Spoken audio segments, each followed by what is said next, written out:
सर्वभूतास्ते आत्मनं सर्वभूतानि चात्मनि ईक्षते योगयुक्तात्मा सर्वत्र समदर्शनः।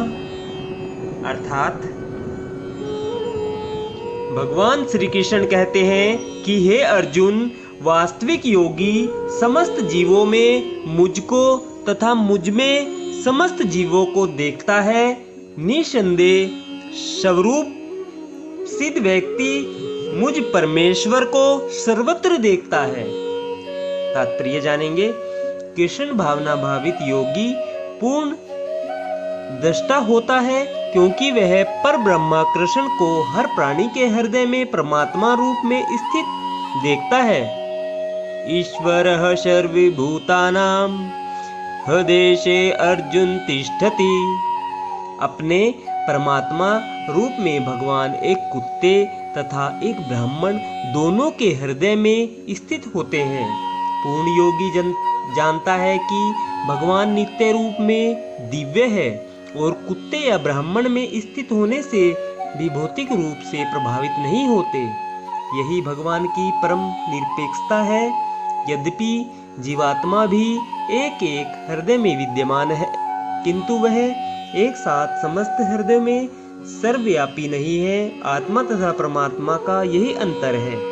जो वास्तविक रूप से योग अभ्यास करने वाला नहीं है, वह इसे स्पष्ट रूप में नहीं देखता। एक कृष्ण भावना भावित व्यक्ति कृष्ण को आस्तिक तथा नास्तिक दोनों में देख सकता है। स्मृति में इसकी पुष्टि इस प्रकार हुई है।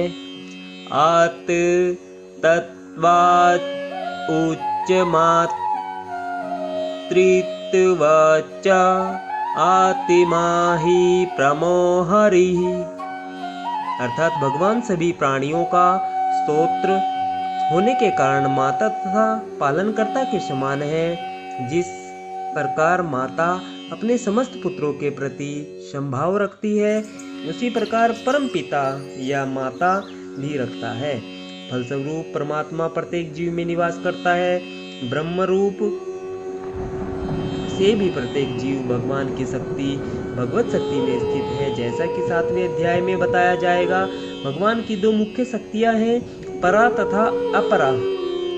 जीव पराशक्ति का अंश होते हुए भी अपराशक्ति से बद्ध है। जीव सदा ही भगवान की शक्ति में स्थित है। प्रत्येक जीव किसी न किसी प्रकार भगवान में ही स्थित रहता है।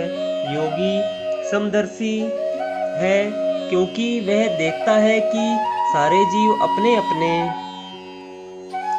कर्मफल के अनुसार विभिन्न स्थितियों में रहकर भगवान के दास होते हैं। अपराशक्ति में जीव भौतिक इंद्रियों का दास रहता है, जबकि पराशक्ति में वह साक्षात परमेश्वर का दास रहता है।